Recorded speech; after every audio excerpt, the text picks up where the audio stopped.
Here's the specifics. If anywhere along the line, that person who does anything against anybody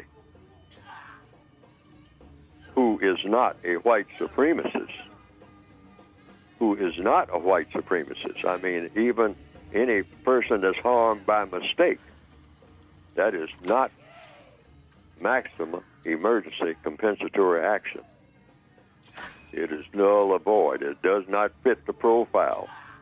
In the book, the Compensatory Counter-Racist Code, under maximum emergency compensatory action, you cannot make any mistakes.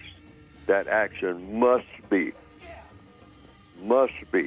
in accord with action that is taken against confirmed white supremacists in the mind of the person who is inflicting the action, and the person must compensate for what he or she has done by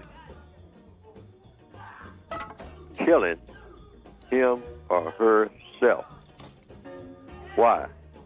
Because the principle that we want to send all over the world is that violence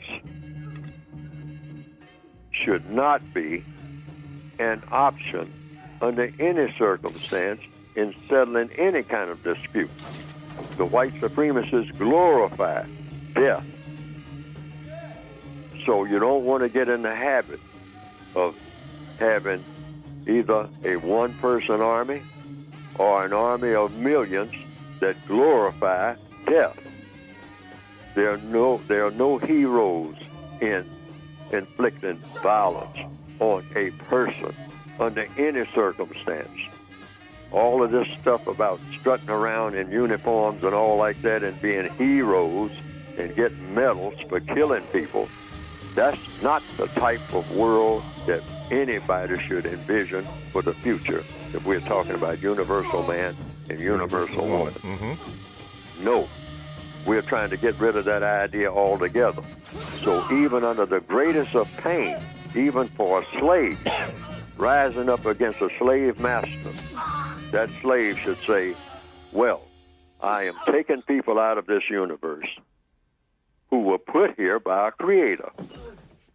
So therefore, if I take someone out of here willfully and deliberately on my own will, then I must, under the law of compensation, go where they went to by inflicting the same type of counter-violence, even against a person who is inflicting violence on me. I will inflict counter-violence against them and myself because I'm trying to set the criteria that I am supposed to join the people that I sent away from here, since I didn't have anything to do with bringing them here. And that's the kind of message we want to send all over the world about for anybody that's talking about violence or counter-violence. Now, I'm not talking about direct self-defense, like you're sitting there, in your home and whatnot, and someone breaks in. You don't kill yourself if you kill them. They're supposed to be killed. They don't have any business breaking in there for unlawful purposes, for unjust purposes, somebody trying to steal something. Yes. Home, what they call home invasion. Oh, no. You decimate those people swiftly and efficiently and as best you can. They should be out of this world because they are coming in there presumably to take you out of this world, just to take a few things like some lamps and electronics. That's not logical. You shouldn't have to die for someone to have some bling-bling under any circumstance. So these people shouldn't exist. They should be decimated. And you preserve yourself and the people around you who are in that house. But if you go out of that house and go anywhere, and willfully and deliberately, even though you are in pain for violence that has been inflicted on you. You are not in direct pain right now from violence being inflicted because you are able to go out and inflict counter violence. If you choose to do that, under maximum emergency compensatory law, you can do that. But you absolutely must kill yourself after you kill other people, regardless of what your reason is for willfully and deliberately going out, seeking them, and killing them.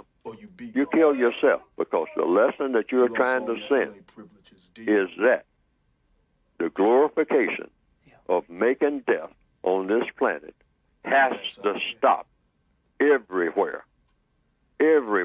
among all people. Here's the specifics.